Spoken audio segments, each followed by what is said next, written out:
What do you call a dinosaur with an extensive vocabulary? A thesaurus. So hi everyone, earlier last month I did a video about how to request books from publishers. A lot of people found it very helpful and I'm so glad that it was. But that kind of raised the next question, which was, how do you review books? A couple of people were asking me how I do my reviews, how I suggest doing reviews.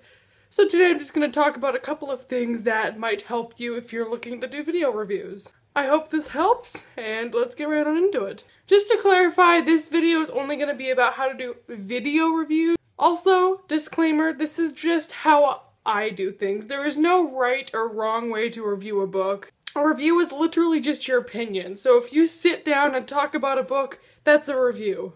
However, a lot of people like to have a structure to their reviews, and a lot of people don't know how really to do that. So I'm gonna hopefully help with that and just kind of give you some tips on how to organize a review to make it so that whenever you film it and edit it, it will make sense and be in chronological order and just be a good review. My hair is falling out, so I guess we'll... The basic way that I do my reviews is that I split it up into 3 parts. The plot, the writing, and the characters. The plot is just an overview of how you liked the story and the pace. Usually I like to make note on the start of the book, so if the book starts out fast-paced, if the book is kind of hard to get into, that's something to mention. If it's confusing in the beginning, that's also a great thing to talk about. These are all things that have to deal with the plot. It could include things like if the book was interesting or not. As the book progresses, you might want to talk about, did the events make sense? Was it believable? Did the story get boring at all? These are all things dealing with plot that your viewers might want to know. The next one is writing. This is something that kind of makes or breaks a book for me, so if the writing is really hard to get into and it's just done really basically, this is where the cheesiness factor comes in, so if there's cheesy dialogue, that has to do with the writing. And then characters, and the characters is, are they relatable? Were they fun to read about? Did any of them make stupid decisions? Did you like the side character? Did you like the main character? You can start talking about the love interest. But that also might kind of tie into plot, is if, did you like the love story? Was it well done? This is just an overview of things that I like to talk about, that if I notice them, I'll write it down. And that's one of my main things, is to make sure that I'll show you an example. I don't know if you have a notebook for video making or anything like that, but this is mine. And I just have all of my ideas. I have them folded over for videos I need to do. These are unfinished videos that I need to finish writing down ideas for, but in here sometimes I will write notes for reviews. Here's one for a review that I never did, surprisingly enough. See, I have an entire thing written out for writing and it just says grammar, lots of tiny mistakes. Third person was awkward. Writing the dialogue was corny.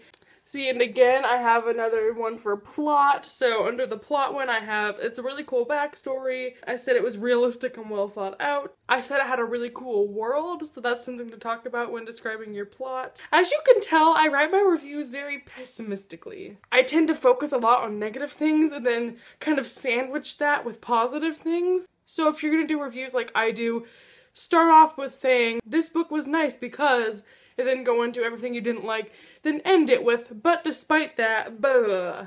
A lot of people might not like those negative type reviews. Even if it's a 5-star book, I tend to highlight the negatives a lot more because it's really hard for me to talk good about a book. Like, obviously I can talk for days about like Shatter Me or something and tell you everything good about it, which brings me to another deal. I actually have my notes for Ignite Me in this spiral, and there are 2.5 pages of them. And this one I did discussion style, which is completely different from a non-spoiler review. This one I just went through chronologically and wrote down my thoughts about it. Just stream of consciousness things.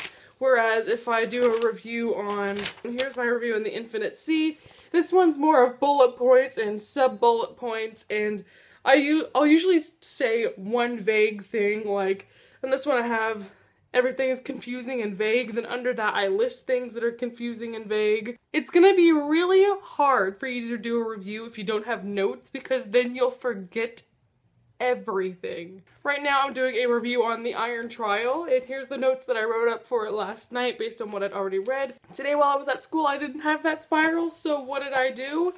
I got a sticky note and put some more notes on the sticky note. So I always have something to write on when I'm doing a review book because I always need to jot my thoughts down. So this will go stuck on here so that I can review that later. For this review, I have the main character's name, and then underneath that, all the things I like about him. I have another bullet point that talks about the world, then all the things I like about the world. So this is a more positive review, as you can tell. That's just a general, I hope that you're getting it as I'm reading more examples, but you just make sure that you go into a review with what you're going to be saying. Not really planned out, but you want to at least know what you're doing. So let's kind of go through a format of a review. Since I'm already giving you so many examples, should I review something for you really quick? Let's do it. Shatter Me by Tahara Mafi, a non-spoiler review. This is an example of how I suggest that you do your reviews, so take notes. Literally. Hi everyone, welcome to this channel. Today I'm gonna do a review on the book Shatter Me by Tahara Mafi. This book is about a girl, and then you always do a synopsis at the beginning. So this book's about a girl who has a lethal touch, and she gets pulled out by the military and is offered to kill people for the military, and she has to decide, does she want to become this weapon for war, or does she want to finally live her own life after being locked up and hated forever because of her power. Make sure you don't spoil it in the synopsis. So then I might go on to say, at the beginning of this book, immediately I loved the writing. The writing in Shatter Me is like a huge topic because it's so differently done, so you might spend some time talking about the writing, whether you liked it, whether you didn't, whether you got tired of it, whether you loved it the entire time, whether you liked the strikeouts. Then you might go on to say, I liked the characters, or you might say, I didn't like the characters, I thought Juliet was weak AF. Or you might say, I loved Warner, or you might say, I didn't love Warner, or you might say, Adam was bae, or you might say, Adam was not bae. Then you might go on and talk about, I loved how the plot was, I love how fast-paced it was, I love the decisions she made. You might say there was insta-love, you might say that you loved the love story in this. Make sure that either at the beginning or the end of the review you say how many stars you gave it, so I gave this 5 stars in Goodreads. So as soon as I finish talking about this and reviewing it, I might say, am I interested in the sequels? Would I recommend this to you? Who would I recommend this to? Everyone. Then your review is done. So I hope this video helped you. Again, my #1 advice is to just make sure you take notes while you're reading. And one last thing, you're probably gonna do a review and think that it's horrible, but you just can't explain anything right.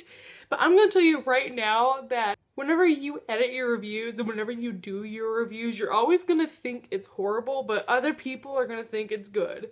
Pretty much anytime I film a review, I'm like, oh, that was horrible, I was so incoherent, I have no idea what I'm talking about, but then I go through the comments and it's like, this was helpful, thank you.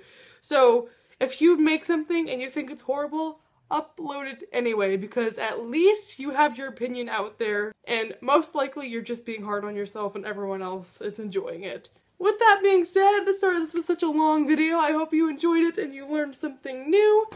I'm gonna go eat my sandwich now and finish the Iron Trial. Review coming soon. Or maybe you're watching this when the review is already up. Who knows? So hope you all had a wonderful day. I will see you next time. Bye-bye.